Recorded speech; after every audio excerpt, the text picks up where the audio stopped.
Hello ladies and gentlemen, and welcome back to Hell Dominance for 2024. I'm your host Anthony. Please remember to like, subscribe and give a thumbs up to this video if you feel it's any good, as we return to bring you Super League for 2024. I know it's been a long time since I've been around, and if you've noticed, there has been a change to a couple of things. I've got a couple more shirts behind me, see the whole one, and also an England shirt, as you can see there. Anyway, so why am I back on the Monday? Well, I thought we'd have a look at how Super League goes after the first round to see how their performances in that to set up their season go, as it kind of gets an idea of how teams are going to be after round one. The big exception was Wigan, who went on to win the grand final in 2023 after being beat off Hull KR in round one of last year. But anyway, let's get on to the real subject. Why have I been gone so long? Well, you may have noticed from previous videos that I didn't have glasses on. Well, this year I have to, as I suffer from what's called chronic migraines. It gives me auras around everything that I see, and these glasses are lined with a green filament so that I don't have them auras, and it's helping me not suffer from migraines as much. I've had one since I've had these glasses back in August. So yeah, it's seemed the right time, but now it's going to be well lit, this place as well, because otherwise you would see what I have wrote on the screens in front of me. That you could have just read it in my glasses in the future, rather than listen to me drone on about rugby league matters, whether it's news from the Southern Hemisphere, the Northern Hemisphere, on, off, and adjudicationally the field. Anyway, let's begin where we're going to begin. And as it's a review for round one, as we've advertised, we're going to start with the first game of the season, the Hull Derby, where it was said to be 20,000 plus for the opening game of the season. The biggest crowd since 2007 in Super League for an opening round fixture. Anyway, let's have a look at the squads and go from there. So we're going to look at the first home side of the season, and that is Hull FC. And they have brought in Liam Tyndall, Manu Brown, Herman Esse, Franklin Peller, and Jaden Ockenberg in the first 13 squad numbers from Leeds, Newcastle Knights, Dolphins, and Canterbury Bulldogs respectively. Then we see that Jack Ashworth is coming from Huddersfield Giants, and also Morgan Smith has followed Tyndall from Leeds Rhinos. Jack Walker, who's playing for Hull KR, has returned to a Super League level team full time and has gone with his initial Super League call-up number of number 31. There are other signings like Damel Diakate, who has joined the club from French Rugby League. The Parisian-born forward impressed on a trial basis and did enough to be the number one, first signing of this new season for the Black and Whites. Esse and Franklin Peller are both big men, and they are looking to be the main goal forward for the Harley Birds throughout this season, with Morgan Smith joining them in their attack. It will be the likes of Danny Houghton to continue with his experience off the bench, Liggy Soud, who also added the grunt, and Jaden Ockenberg, who will be looking to be playing in the second row, as he has been playing there in previous years, but primarily in the wing down in the NRL. Then there's their opponents, Hull KR, who have been covered quite a lot by myself for their new signings, as we knew that Petter Hiku was coming in from the North Queensland Cowboys, Oliver Gildart was coming in from Wests through the midway of last season. But a couple of signings from Wakefield with Jack Whitbread and Tanganoa coming in. But Butterworth from Dewsbury was quite a promotion. We also saw Tyrone May, who's not on my list of incomings there, going from Catalans to Hull in Willie Peters' second season in charge. There have been a couple of signings. That was a surprise, as Chambemba has gone from Leeds, and I apologise if I got that pronunciation incorrect. The young England international at the academy level has joined from their Yorkshire rivals to help his progression in the rugby league. We know about AJ Wallace going from Bradford to Hull KR, but he was a much sought after player by his great and experienced looking plays for such a young man while in the Bulls colours. Then there's Joe Burgess, who came from Salford in a shot move across, as we're going to cover in the future, to give us a bit of a rehash to the news why he moved from Salford. 4 months rugby league returned at the Super League level for the fans in attendance and Sky Sports, who was going to show every rugby league game on their network throughout this 2024 season, apart from a couple of playoffs games, because that's going to terrestrial TV and working hand in hand with the BBC for commentary and things like that, and showing games on BBC.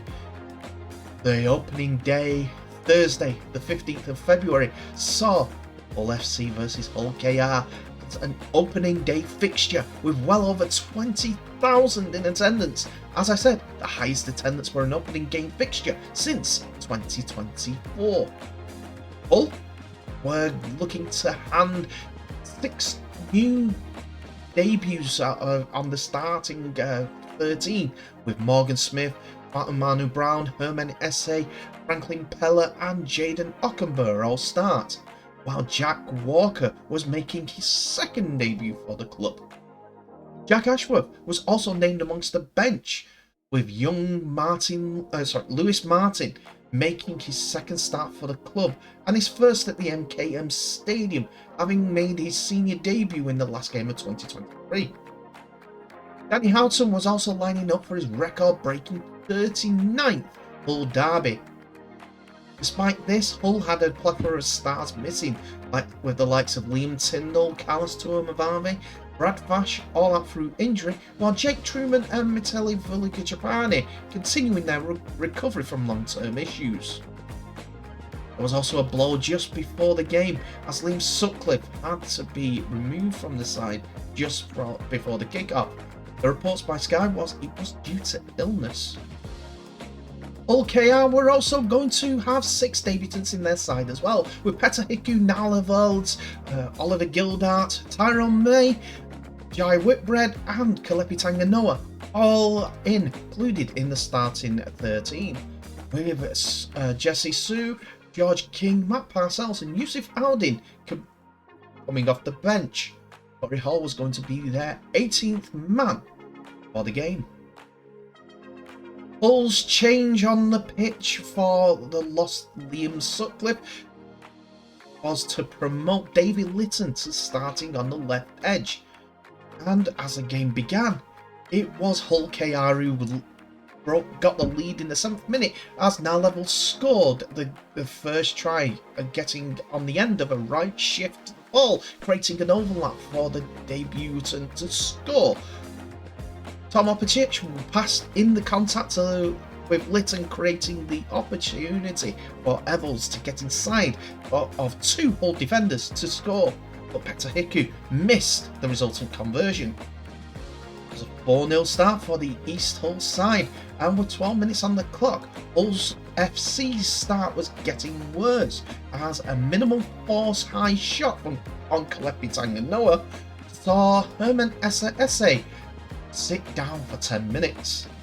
The Robins in that time extended the lead back on the 18th minute, as Tanganoa grabbed a try from a gap opening and scoring on the left side of their attack. Hiku again was unsuccessful with a kick, but it was 8-0 to Hull KR. After the return of SASF, the game got scratchy with fumbles, knock-ons and penalties, but Mikey Lewis and Hull KR got into the range of the Hull try line, and after a show and go, the Robin star Lewis got over the try for the club's third try, beating Jack Walker with a spin in the tackle to score in almost the same area as Tanganoa's try. Hiku was able to add the extras this time for a 14-0 lead in the Red and White's favour. It then suddenly became a boiling over of a game just before half time, as Franklin Pella, who initially put a fantastic shot on the Robins Elliot Minicella, but to try to impose himself on the dominant Hull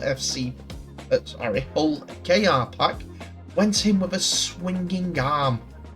He reached back and with his left arm swung with a huge pendulum shot that missed Minicella with everything but his left shoulder. This was deemed an intentional high force shot from the Black and Whites forward by referee Liam Moore, and that was a night over for Pella. He was given the red card. It was going to be that sort of night, it looked like, for the Hull FC team, as from the penalty, nothing came from it from Hull KR, but it was a shooter that was sounded, and a 14-0 scoreline was the minimum to say about the dominance of the Reds' attack in the first half. They were clinical. That second half started as you would expect with the ball in the Robins' hands, but the game had yet to settle down for either side, and the rain wasn't helping too much either. The Black and Whites haven't helped themselves with their errors, whether unforced or in the tackle. It was noticeable too that the sixth tackle of Hull KR's attack was being used as a running game instead of the usual kick that every team usually does on the sixth tackle. I think they were just trying to catch out the early birds with the numbers lacking. It wasn't though until the 58th minute that there was any points, and it was the Robins that dominated and paid it off profitably. But only from a Hull FC short dropout. The Black and Whites wanted to get the ball in their position any way that they could, but they was not able to from the dropout.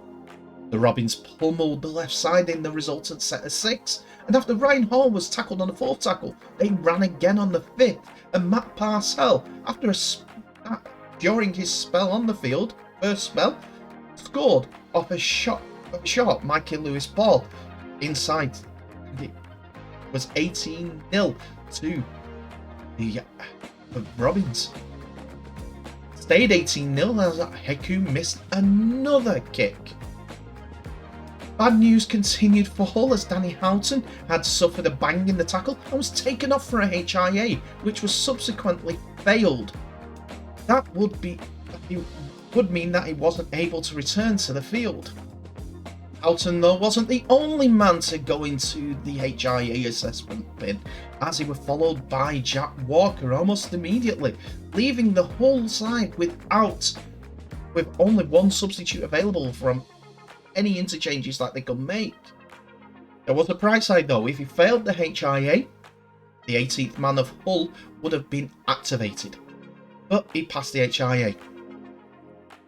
Hull briefly threatened with Lewis Martin, but a mistake close to their opposition's try line, 20 metres to try line, gave Robins massive celebrations to pat each other on the back because they were able to see out them and dominate their FC opponents.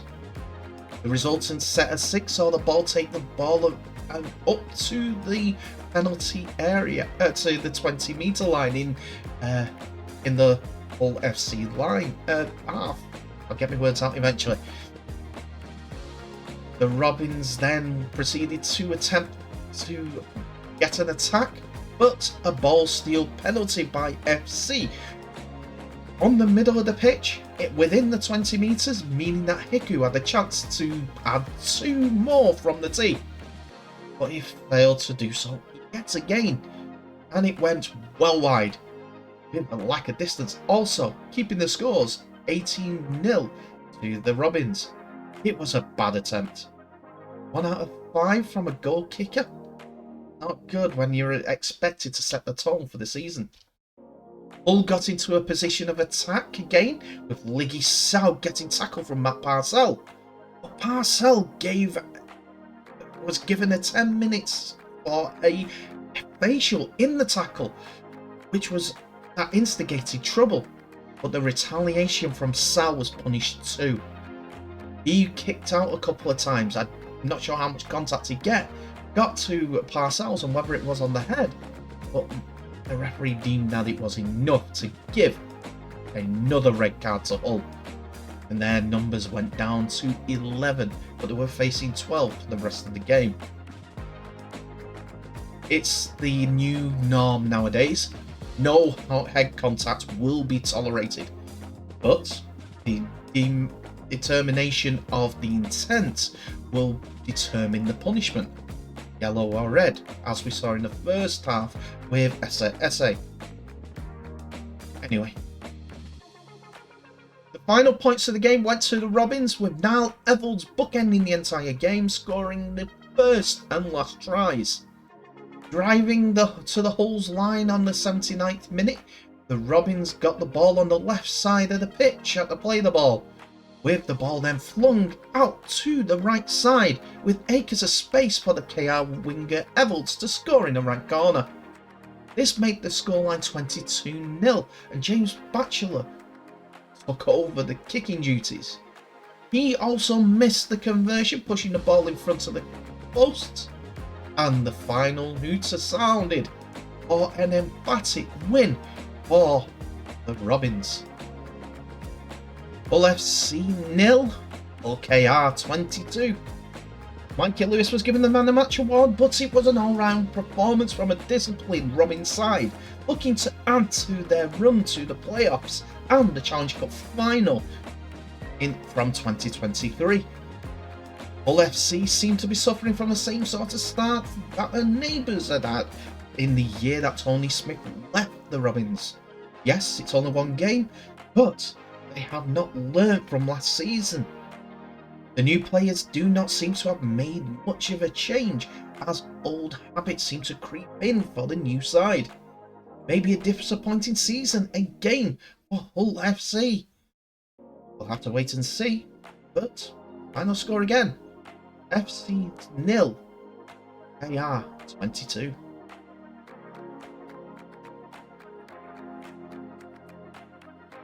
Let's move on to the games that you see to my right of me, to your left, where we see the Saints versus the Broncos, Leeds Leopards versus Huddersfield Giants, and Leeds Rhinos facing the Red Devils. Now, what will be the first game that we're going to look at? It has to be Saints versus the Broncos first of all, as they are two sides that kind of underperformed in last year, not winning a significant trophy in the Saints camp. But London Broncos, who surprised everyone from 6th place in the playoffs in the Championship in 2023, to go on to winning that £1 million game to get promoted. And they have brought in a few players, lost a few, and brought in a few to replace them. Well, the Broncos brought in a couple of recent signings in Lee Kershaw and Jack Campanello over the last couple of weeks to fill in the 2 and 6 role. Kershaw left Wakefield, while the South Logan Magpies standoff has joined the Broncos for the season. Hakeem Maludi joins the club as well, as he moved from Limau after spending some decent time in British Rugby League with the likes of Batley Bulldogs. There have been further signings, with Sadiq Kadifi joining the fray, as well as Gideon Biwafo, who joins from Newcastle Thunder. Keighley Cougars are also represented by Robbie Story, who joined London as well as Adebayi. But the big signing has got to be Reece Kennedy from Hull KR. The Australian joined the club in the summer, and he's looking to help the Broncos stay up in Super League. But that all depends on the off the field as well as the on the field. And what about the 2022, 2021, 2020 and 2019 champions, St Helens? And well, while they're looking for Jack Wellesby and Lewis Dodd and Johnny Lomax to run them around the field, it's been a team of evolution, not revolution, due to the likes of Louis McCarthy-Scarborough, James Roby and Will Hapawate, all leaving the club due to retirement, as well as other players going elsewhere. Incomings are included the likes of Waka Blake, Darrell Clark from Warrington, Moses Mbai from St George Illawarra, and Matt Whitley, who joined the club from Catalans in this off-season. A couple of those we already knew about, but Waka Blake and Moses Mbai are the ones that supposedly will complete the evolution of St Helens for 2024.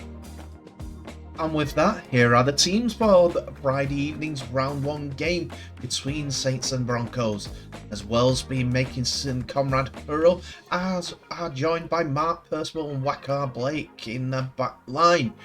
Mark Percival signed a new deal with the St Helens side yesterday, continuing his one club existence with Saints. Johnny Lomax and Lewis Dodd are in the half-back rows, while Alex Walmsley, Darrell Clark, Matt Lees, Matt Whitley, Curtis Surin and James Bell make up an almost familiar forward pack for the quadruple winners. Sione Matatia, Jake Wingfield, George Delaney and Ben Davis complete the replacements, while John Bennison, the young winger, is the 18th man. What about the Broncos? Well, the new signings go into the starting lineup as well, with Ollie Leyland playing at fullback, Lee Kershaw, Robbie Story, Akim Maludi and Ilias Mikani completing the 5 backs, with Campanolo even, and Meadows the half-back pairing.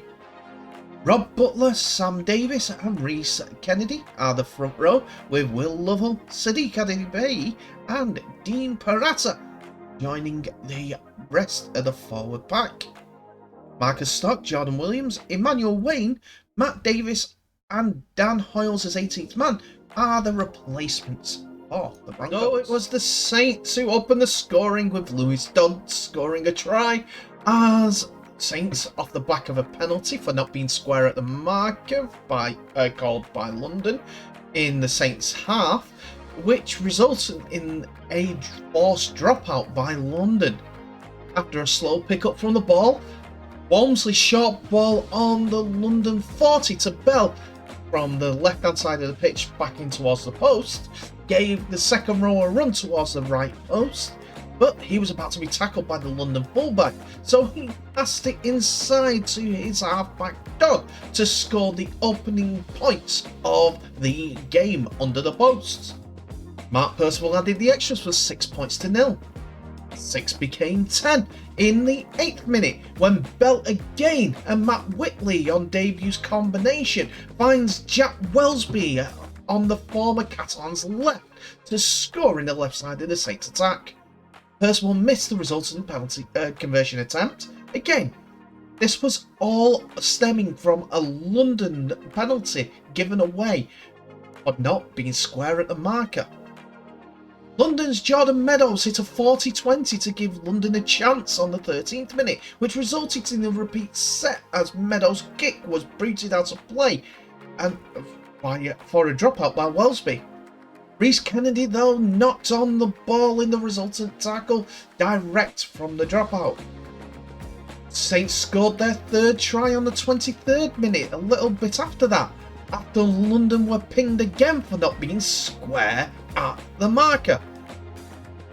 This was in the 6 again range, and the resultant set saw Daryl Clark break from dummy half to hand the ball on to Alex Walmsley on the left side of the pitch, who scored that try. Percival added his second conversion of the night for a 16-0 lead to Saints. The fourth try came on the 36th minute, again from a London penalty.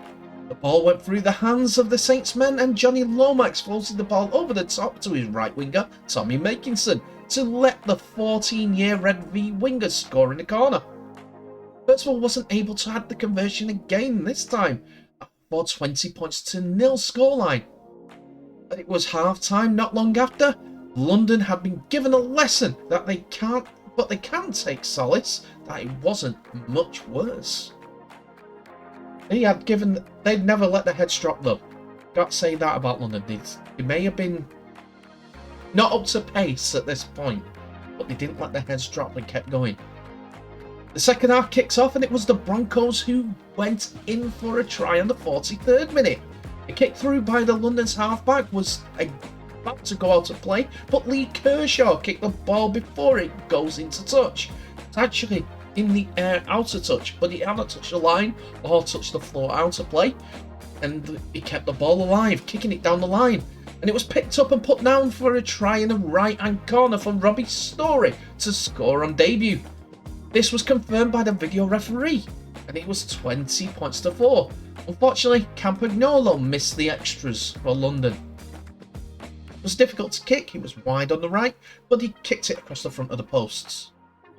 Saints think they have scored on the 48th minute, as after a knock-on and a high tackle from London, the ball finds its way to Daryl Clark, who reached over while falling backwards to score under the post. This was confirmed by the video referee to give the points advantage made in the first half back to Saints. This was extended by Percival adding the extras on the 26 for 26 points to 4. London, though, gave an unforced error to Saints for field position, and this was from a London scrum in their own area, 20 yard mark. Anyway. And after a delay for a bad head knock for Lee Kershaw, as well as running repairs to Story for a head cut, the ball was moving to an area in both of those London's players were, and a gap opened up for Whitley and the debutant dove over on the left side to score a try. Makinson took over kicking duties due to Percival being substituted at this point, and he added the extras for 32 points to 4.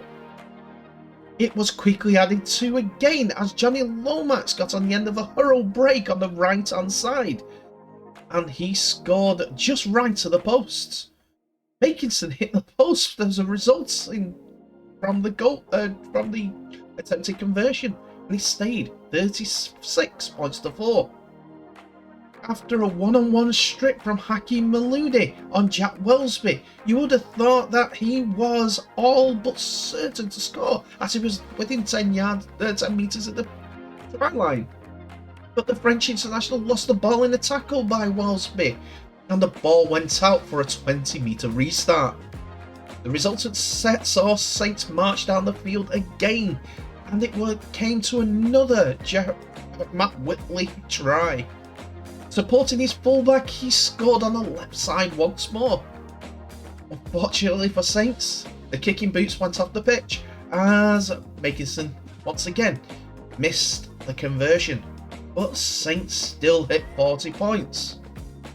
London were able to see out the rest of the game with the ball in hand, and the full-time score ended 40 points to 4. 40 points to 4.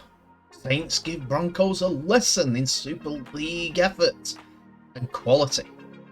Is it one that London will be able to take up? I've got to have a quick say about London Broncos here. They may have been defeated against Saints, but the positives are there as they never let the head go down. I think that's an influence from Mike Eccles as he got them facing forward ever since he took over. I remember watching his first game in the pub somewhere, and they were resoundingly beaten think it was up at Whitehaven. And ever since then, they were bottom of the table. It's 18 months ago. And look at them now. They're in Super League. They're in the promised land. Can they go further? Hope so. Make things interesting for those M62 naysayers. This is why I think that 12 of the 18 in that London squad were all from the south of England or London.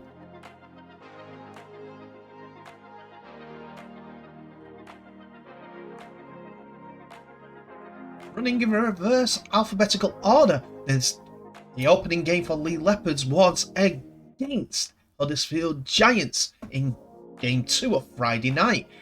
3 games were being shown at the exact same time, all on 3 different channels in the UK, which has been a fantastic move for the Rugby League in Super League in this Super League era.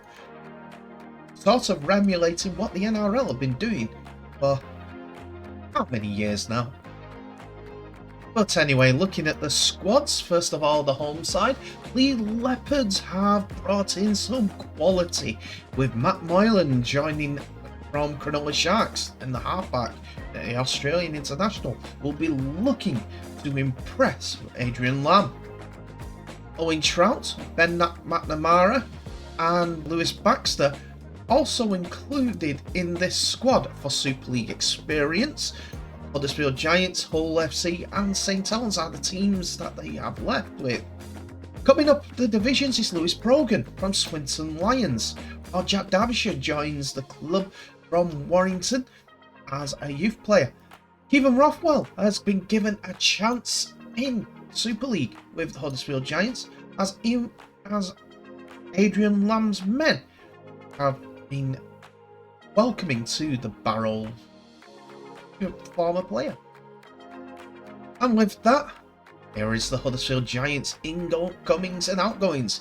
Ian Watson has been busy over the summer to try and add more quality, more star pull to get players on the field to challenge the top as they continue their progress. Hopefully, there are a few more people through the door at Huddersfield Giants.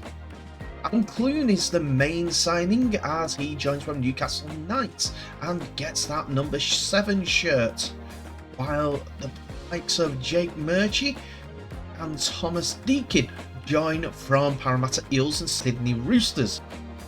Hull pair Adam Swift and Andre Savelio have moved over to Huddersfield for 2024, while Elliot Wallace has joined from Castleford and Hugo Salabio, the French international, joins Wakefield from Wakefield. With that, here are the teams. Gareth O'Brien, Tom Briscoe, Zach Hardacre, who's been having a little trouble recently, and with Ricky Lulatelli and Josh Charnley complete the back line of Lee Leopards, with Lachlan Lamb being joined by Matt Molan in that half-back roles. Tom Amone, Edwin Apape, Robbie Mulheron, Kai O'Donnell, Jack Hughes and John Asiata are the starting forwards for the Leopards as they are looking to get their opening game at home as a good basis to project themselves further up the table. The Challenge Cup winners also have Dan Norman on the bench joining from Saints, Matt Davis, Frankie Holton, Ben Nakubuawe, and also Owen Trout makes the 18th man. Their opponents, the Giants, have Jake Connor at fullback, Adam Swift, Essen Masters, Kevin Ngama, and Elliot Wallace are the backline, with Adam Clune and Ollie Russell the halfback pairing, while Chris Hill, Adam Milner, Seb Ikehefo, Jack Murchie, Sam Hewitt, who Ian Watson wants big things from, and Leroy Cudjoe complete the forward pack for Huddersfield Giants. Ash Golding, Matty English, Oliver Wilson, Hugo Salabio, and Fenton Rogers complete the bench for Huddersfield Giants. So what happened at the Leigh Sports Village, or the Leopards den, as they call it. Well, Huddersfield and Lee was always going to be a tight affair, as two sides have the similar philosophies when it comes to playing the game, and it was proven to do so as the two sides played out a 5-try, 8 points to 16 game in the Giants' favour. The home side started strong though and had a potential try ruled out in the real first attack of the game, as Kai O'Donnell's effort was ruled out after a good break from Lee Leopards was not capitalised on fully.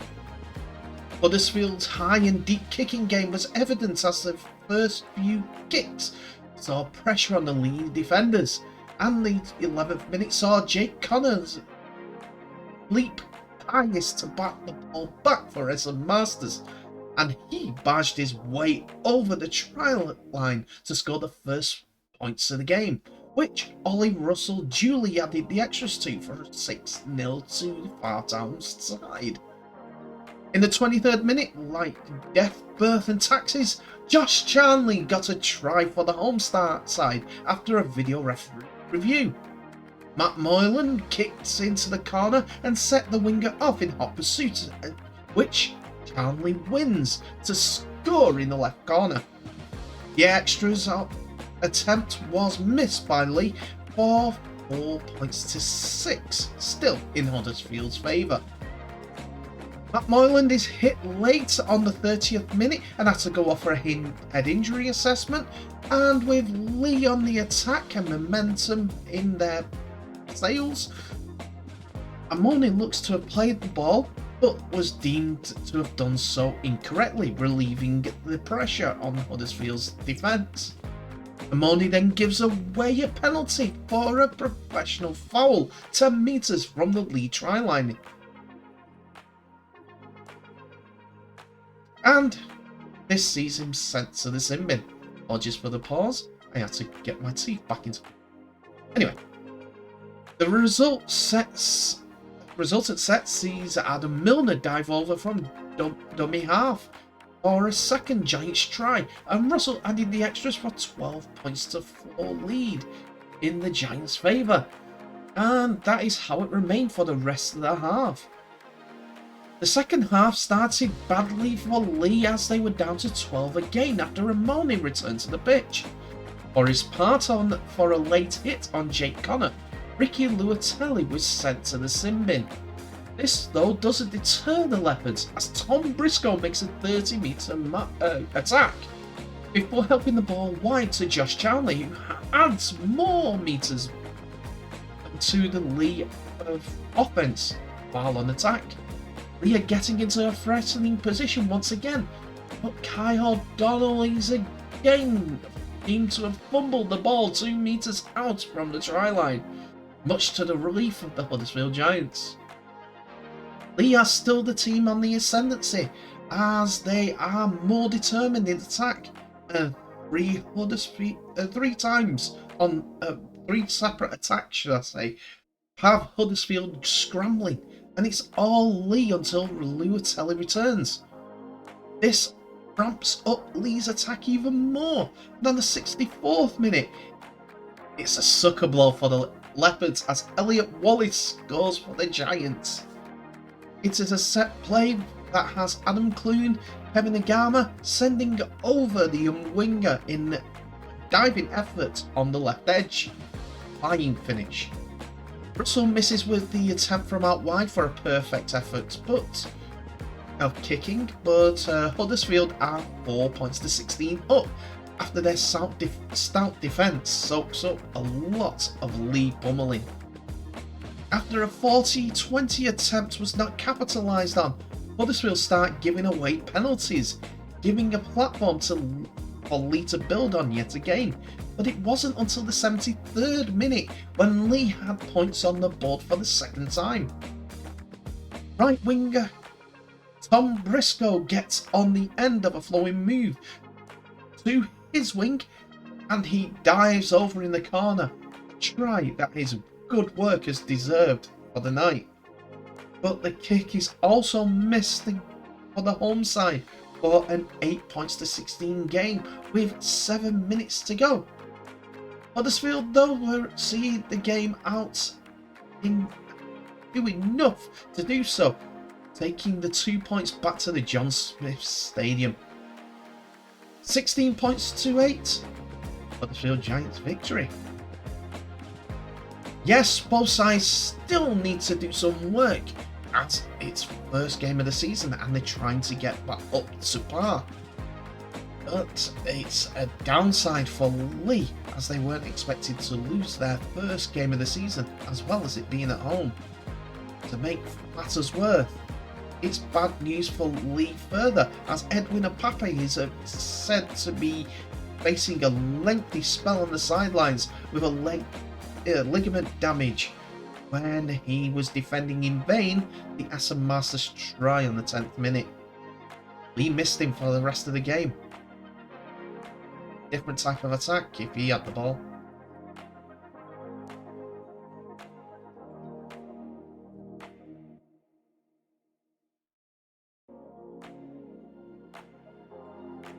And with that, last but no means least, on Friday is Leeds Rhinos versus Salford Red Devils. Both teams not getting as far as they would have liked in the playoff picture last year, but it is all about growth as the years get on. As we know, Rowan Smith's Leeds Rhinos had a slow start like they did the season before, but they found their way to get back up into the playoff picture, while Paul Rowley's team kind of fizzled out when it came to nearing the playoffs and did good Challenge Cup campaign as it were, with some good performances, but disappointment in what can be Salford fans' eyes. But positives are plenty with their new stadium deal. We'll talk about that in another episode. Leeds have also made changes for 2024 with some big name signings from Australia as well as Catalan's Dragons Mikkel Gudemon. Lockie Miller has joined from Newcastle Knights, while Matt Frawley joins from Canberra Raiders. Or Momirovski joins from Sydney Roosters. But Brodie Croft makes his switch to Leeds Rhinos, as well as Andy Ackers from Salford Red Devils, who they go up against tonight, while Kieran Hudson joins the Castleford Tigers. Joins Leeds Rhinos from Castleford Tigers in what looks on paper a really strong Leeds side and squad. Their opponents were umming and ahhing over the season with their signings, but got one over the line, which is a fantastic signing in my opinion, with Nene McDonald joining from Leeds Rhinos. He and Kai Morgan leave the Rhinos to join Salford, while Ethan Ryan comes across from Hull KR. Matty Forster is in from St Helens, while Wigan pair Kate Cust and Joel Shorrocks joins the club for 2024. Chris Hankinson steps up from the Championship a year on from his move from Toulouse in the Super League. He joins and will be a good kicking option for Salford Red Devils. And this is acquaintances regathered as a lot of the cross club swapping players are included in the two squads. Lachlan Miller is at fullback for Leeds with Welsh international Lewis Roberts and Ash Hanley playing on the wings. Harry Newman, who signed a new deal with Leeds Rhinos recently, is also joined in the centres with Paul Momirovski making his home league debut. Brodie Croft and Matt Frawley is the new halfback pairing for 2024, with Mikolaj Oletsky and James Donaldson leading the pack from the start. And the half-backers at halfback with Mikkel Gudemon and Reece Martin and Cameron Smith completing the lineup. Justin Sangare, Sam Lisoni, James Bentley, Jared O'Connor complete the interchange bench. Alfie Edgell is the 18th man. Salford, the Wheeler Dealers, have got a decent squad on their hands if they can all play to form. Looking at the side, Ryan Briley, Chris Hankinson, Nenny McDonald, Tim Lifey and Dion Cross are a backline that caused Super League teams no end of problems last season. Cade Cuss comes into the standoff position with Mark Sneed, while Jack Ormonrod, Amir Burrow and Brad Singleton are a big front row set. Callum Watkins completes his move from centre to second row now that he has the number 12 shirt, and he is joined in the second row by Sam Stone. Ollie Partington is the loose forward. Chris Atkin, Joe Shorrocks, Shane Wright and Ben Helliwell complete the interchange bench. Nathan Connell is the 18th man. In the opening stages of the game at Headingley, both teams were guilty of early errors as the game was beginning to settle into a pattern. And on the 8th minute, it was Salford that took advantage of the settling down first by getting a scrum on the 15 metres from the Rhinos line. This was after a high kick is spilled and resulted in a penalty to Salford for a Boyle steal, and the Red Devils will go for goal to open up the scoring. Sneed from the penalty kick from close range give the visitors an early lead of 2 points to nil. In the 13th minute, a high shot on Brodie Croft 10 metres from the Salford line resulted in a come-together of all the players.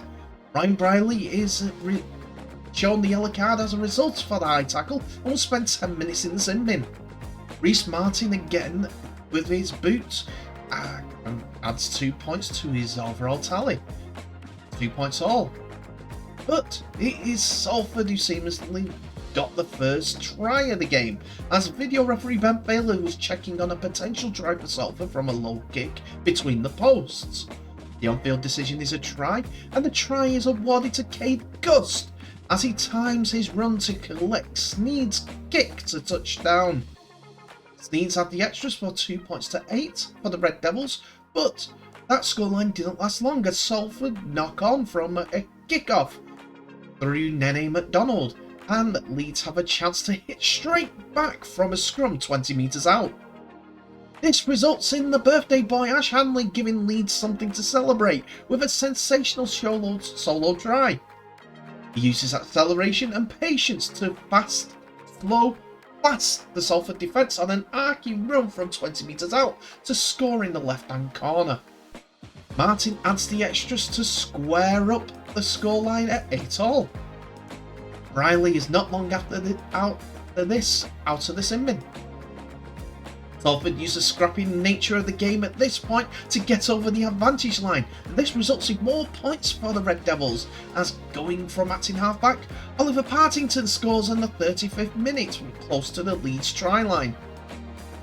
Just left of the posts, Sneeds adds the extras for a 14 points to 8 score line, and it stayed that way when the half-time hooter blared.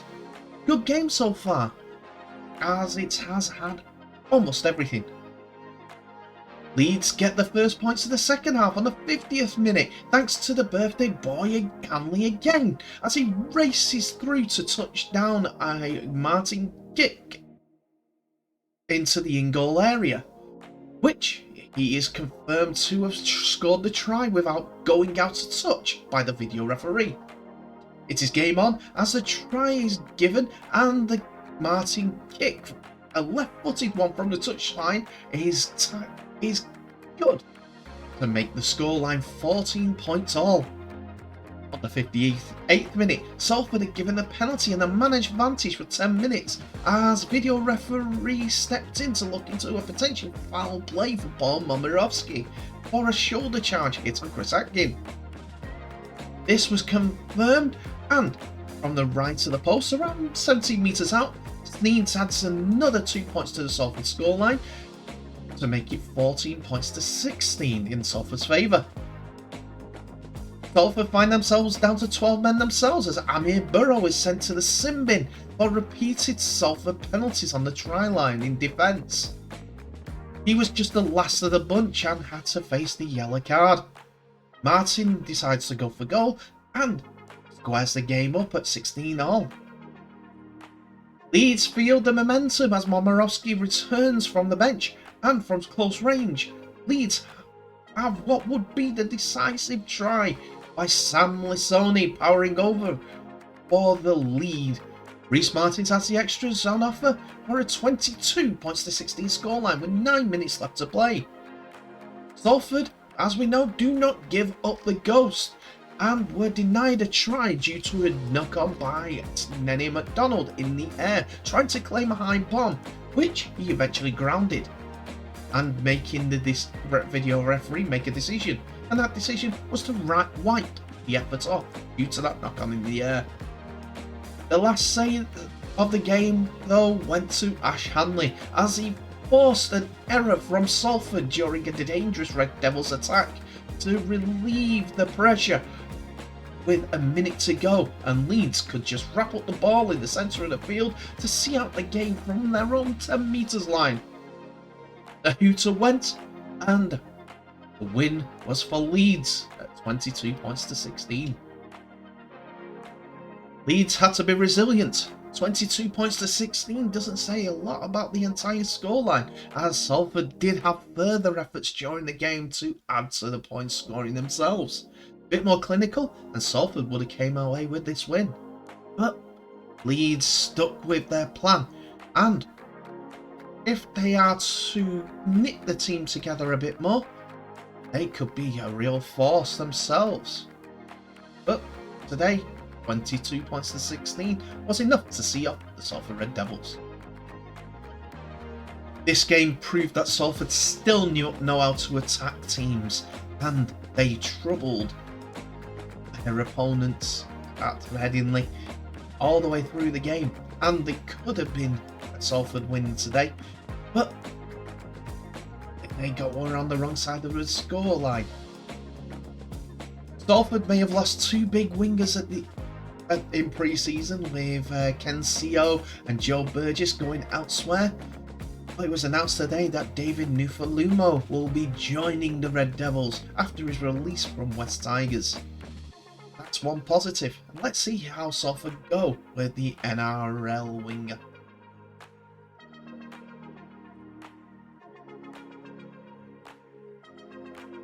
So what can we say about Friday's results? Well, we were much fancied, but the Giants overcame the odds. We have Leeds Rhinos using home advantage to their advantage to best Salford in a very good game, where Saints gave London a lesson in how to survive in rugby league. Top team. With that, we move to Saturday's games with Catalans Dragons versus Warrington Wolves and Castleman Tigers versus Wigan Warriors. We're going to start off with the Catalans Dragons versus Warrington game, as we believe the champions of Catalans versus Warrington. These two are looking to be in and about the top echelons of the league when the end of the season comes, and hopefully producing some good performances along the way. There's a lot of revolution at Catalans Dragons due to players leaving, players retiring, and some good Aussie stars being tempted to move away, such as Adam Kieran and Tyrone May. Warrington, all about revolution, with the new Sam Burgess regime bringing in a lot of NRL talent, as well as some potential. With that, here is the Catalan squad for 2024. We see the French contingents are still there, but the likes of Jaden Nikarima to fill the Tyrone May space. The addition to Theo Farge, their junior, who went to Salford, bounced around different clubs before coming back to Catalan, has rejoined the club, adds a more experienced mentally type of player. Bailey Surridon joins from New Zealand Warriors, while Jordan Abdul will add competition in those halfback positions with him taking that 27 shirt number. He comes across from Hull KR. That's part of what seems to be a good deal for both sides. Chris Sarte, as we've spoke about in our previous year's episodes, has joined from Hull FC, joining the likes of Manu Ma'u in the forwards. And the big name, Tarok Sims, has joined from Melbourne Storm. What a good signing and a good experienced forward. And now, Super League have had the full set. Now with Warrington, as they have brought in quite a few of the NRL regulars, shall we say, into this Warrington team, looking to be the top dogs in Super League. While they've brought in 2 hookers from Super League as well, in the name of Sam Powell from Wigan Warriors and Brad Dwyer from Hull FC. Wesley Bruins, product of the South Sydney Academy, has gone from St Helens to Warrington, while there are big forward moves with Zane Musgrove, Roddick Ty and Lachlan Fitzgibbons all coming in from Newcastle Knights, the Dolphins and St George Illawarra Dragons as well.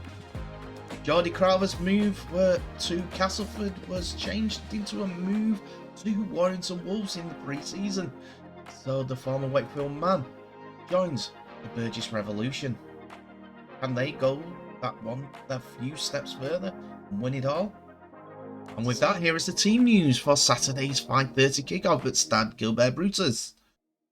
Arthur Morgs, Tom Davis, Arthur Romano, Matt Ikuvalu and Tom Johnson are a settled side from last season and will be the back line again for Catalans on Saturday. Jordan Abdul and Theo Fage are the starters in the halfbacks, but Jaden Nicarima is on the bench.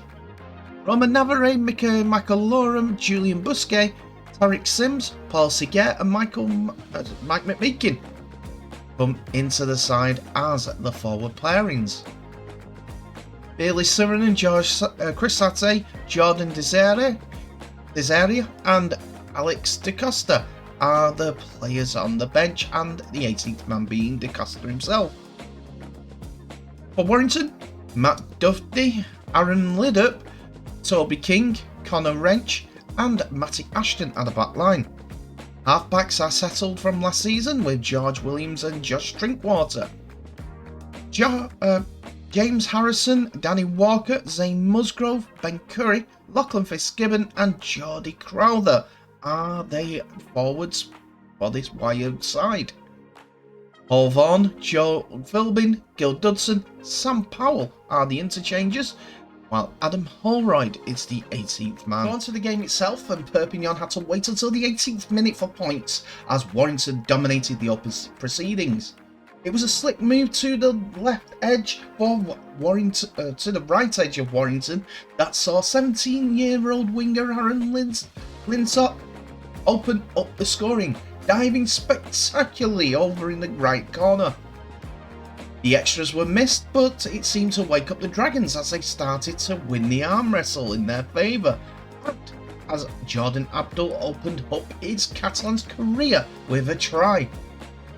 On the 36th minute, the former Robins half kicked on the last inside the 20-metre line of Warrington on the left-hand side of the pitch, but all the Warrington's right-sided defenders left the ball for each other, no one taking charge, and the ball was bouncing into Tom Johnson's hands, who picked it up and passed it to Abdul on his right to score left of the posts.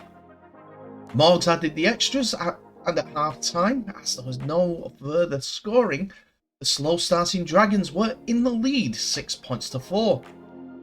The problem is, the second half couldn't have started much worse for the Catalans, as Michael McAlorum was given his marching orders straight from the kickoff. On the kick return, Joe Philbin was charging in as the first receiver of the Heart, and he bumped off 2 Catalans defenders. And as second phase of tacklers came in the form of Michael McAlorum, he led with his shoulder and connected with the wired forward's head. After a video referee looked at it, and while Philbin was down on the ground, the call was made and the Warrington team were given a man advantage for virtually the full second half. The Catalan side were full of graft, guile and know-how and experience though, And after another penalty, to make it 8 points to 4 from Morg's boot, they extended the lead further, less than 10 minutes later. Running at pace towards the left wing, Catalans moved the ball well and clinically. Abdul ran a few steps and the gap opened for him to send out Morgs through and in for another 4-pointer. This was made 6 from the Morgs boot and it was a 14 points to 4 lead to Catalans. Warrington were now looking to respond and they did on the 62nd minute as George Williams ran from the Catalans 40 on the left side of Warrington's attack, passed it inside to Matt Duffy, on the outside to Matt Duffy, and he was fleet of foot to arc his run to the other side, towards the other side of the posts. He was being closed down and he passed it to Paul Vaughan in space, but the forward was being tackled. While in the tackle, he passed it back to his left foot with his fullback Duffy in support to score the second try for Warrington. Josh Drinkwater added the extras and it was 14 points to 10 with 17 minutes to go. Warrington though seemed to be starting to let the Dragons off the hook, as they conceded a penalty on their own 40-metre line, which Abdul missed the penalty attempt with. Then Jordy Crowther was sent to the sin bin to see out the rest of the game, and both teams at 12v12. This was through Roman Navarrete, who was running a supporting line, and Crowther lined up the Frenchman, but the ball didn't come to him. Crowther was deemed to make contact with the Catalan man's head. This was enough to give the referee the decision to award a yellow card. Again, this penalty was missed, but it was Morgs that missed it this time. That man Navarrete was on the end of another high shot, according to referee Kendall, on the Warrington's try line on the 73rd minute. Not deemed intentional or with malice, so the penalty was awarded, which this time Morgs converted for a 16 points to 10 scoreline. 16 was almost 17 a few moments later as the French fullback tried a drop goal, but Lachlan Fitzgibbon charged down the effort. Despite all this, Catalans sought out the final few minutes of the game for a hard-won 16 points to 10 victory. 16 points to 10.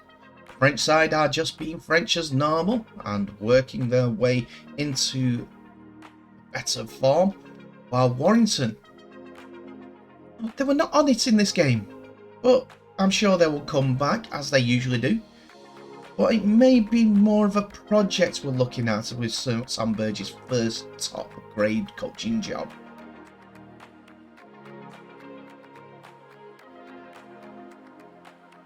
And with that, we come to the last game of round 1.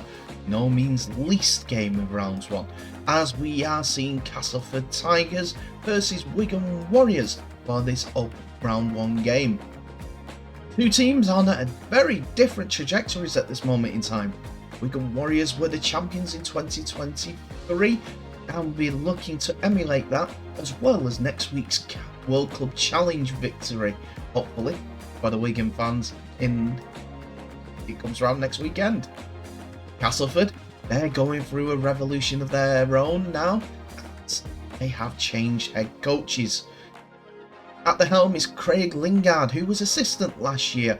He has come and stepped up to the coaching berth and made some significant signings to imprint his own ideals on the side.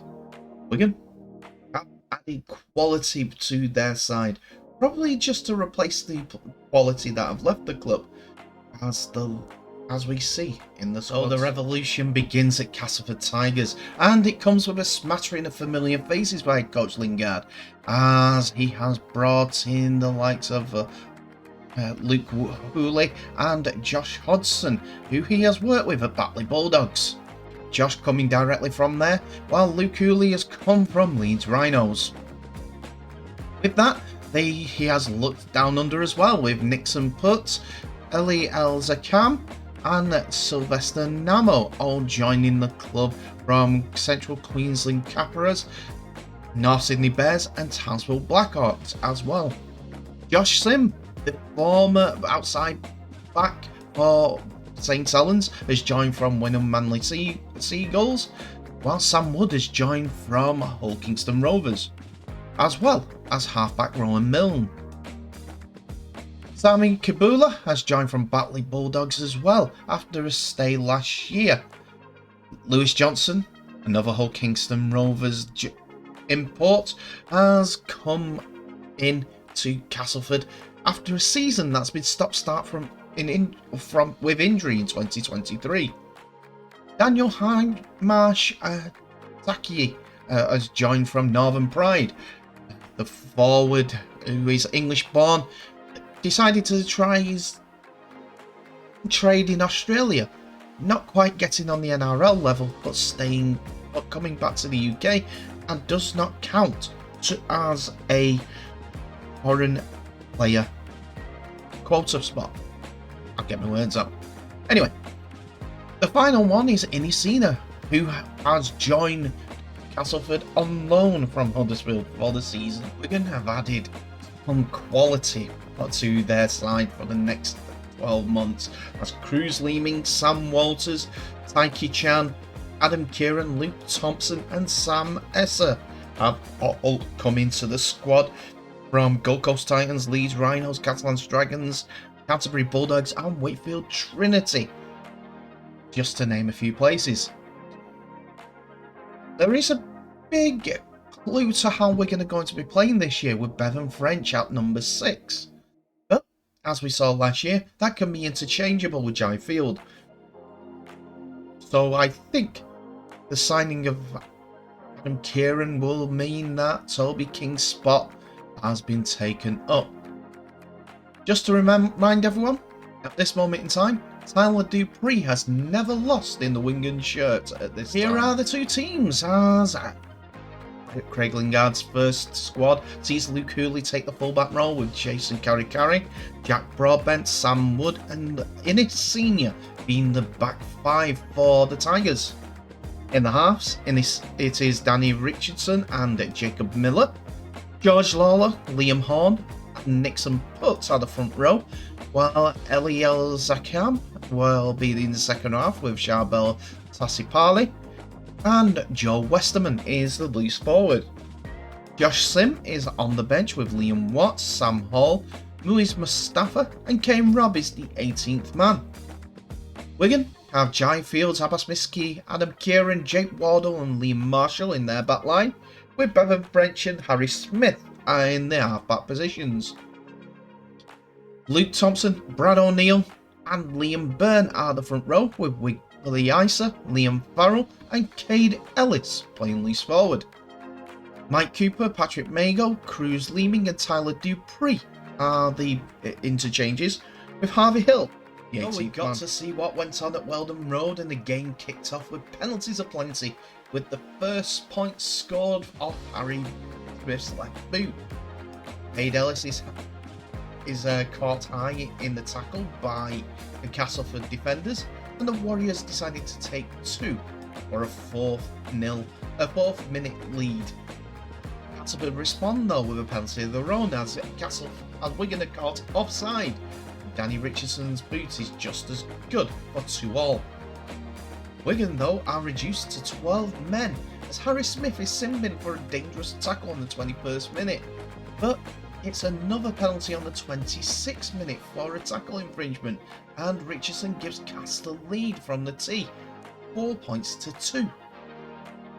That is the high part of the result for Cass, as they were reduced to 12 themselves not long after. Liam Watt is sent off for a high tackle on Tyler Dupree as the Wigan man was falling in the tackle, but Watt had been deemed not to have attempted to use his arms in the tackle and used his shoulder. Cass looked flabbergasted at the decision, but that has already been the decision when it comes to them sort of tackles, as a red card this weekend, just as an example. Adam Kieran gets his first points as a Wigan player as a former Catalans man kicks the penalty due to Smith being in the bin to make it 4-all. Further points for Wigan on the 35th minute as the first try of the game came from the supporting role of Liam Farrell, who almost powers over before Leeming sends through a awkward grubber kick for Patrick Mago to pounce on and score the first try of the season. Smith is back on the field and he's steady with the beat to give Wigan a 10-4 lead. One try becomes two as Wigan are in again on the 37th minute. They scored a try on the right hand side from Bevan French, but it is the delayed pass from that man Mago, creating a huge gap for the Wigan number 6 to score. Fantastic soft hands. Smith again adds the extras on the hooter, and the sides go in at half time with Wigan leading 16 points to 4 as the boys head to the sheds. Second half kicks off and it's the 50th minute before we see any real action again. The 50th minute arrives and the points are again for the Warriors as they hit the line on the left at pace as Wardle finds Marshall on the outside, who checks back in to touchdown. Smith though misses the conversion and it's 20 points to 4. The 55th minute arrives and the right side is proving a fruitful endeavour as the ball goes through their hands at electric pace from the Warriors, leading to the boot of Abbas Miski picking out Lehman with the precise kick, who grabs the ball and dives over the line. Smith adds the extras this time and it is 26 points to 4. 76 minutes sees another try from Wigan Warriors as they break down the left, and it is Jake Wardle who offloads to his winger Liam Marshall, who finishes in style underneath the posts. These extras are added to make it 32 points to 4 with Smith on kicking duty yet again, and it is how the game finishes and Wigan takes the 2 points. 32 points to 4 victory in Wigan's favour as they cruise over 12 men Cass. And Cass made it difficult for themselves with the red card, but never let their heads down. They stepped up when they were needed, but the numbers game was so early into the match made it hard work. The pitch this early in the season made it hard work for both teams, but Wigan, with one eye on Penrith's visit next week, did what was required of them for a decent win at the Jungle. Now, to be honest, I think there's more to come from both sides.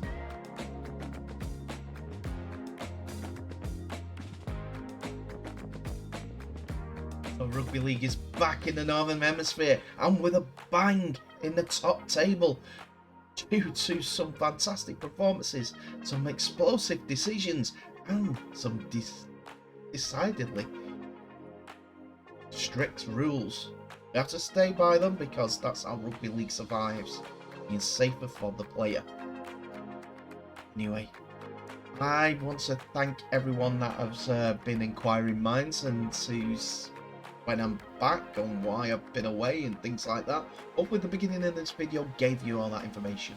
I know this has been a really long episode, but I wanted to make the opening salvo a way to get me back into it as well before I start cutting it back down day by day. Started filming this on the Thursday with the first game, and then moved further along as the game's gone on. Did all the editing on Sunday just to feel my way back into it. I think I'm there now, but I need a bit more. Anyway, there has been some positive outcome because of the wait for all the information that's come out of this weekend. I won't show you the league at this point as it's the first round. No point in doing it this early. There's some interesting figures already out, which are exciting me for the sake. So this was straight off the Super League, Betfred Super League Twitter, X account, whatever you want to call it, as records have been broken in round 1 of the Betfred Super League. Total attendance across the 6 fixtures was 76,699, 10% more than any other 6-game opening round. Best average crowd for an opening round as well, with 12,783 on average per the 6 games. Super League and everyone that reports on Super League wants to thank everyone who has attended this weekend. What's an effort from each and every single one of you.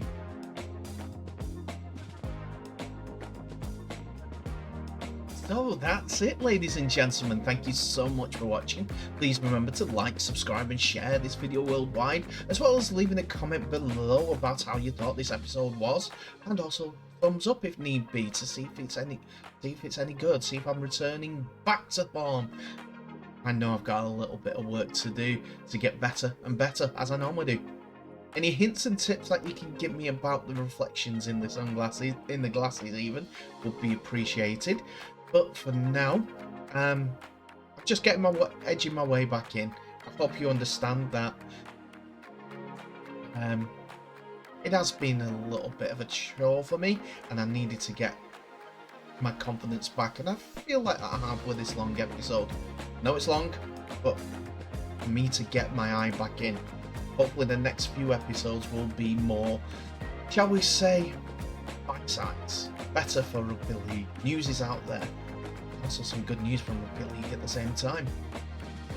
Anyway, thank you again for watching. Please remember to share this video worldwide. I want to thank everyone that have sent me their good wishes, and also the ones that have inquired about when I'm going back. Thank you so much for your continuing support. Anyway, I wish you all the best, so please stay safe, and I'll see you in the next episode.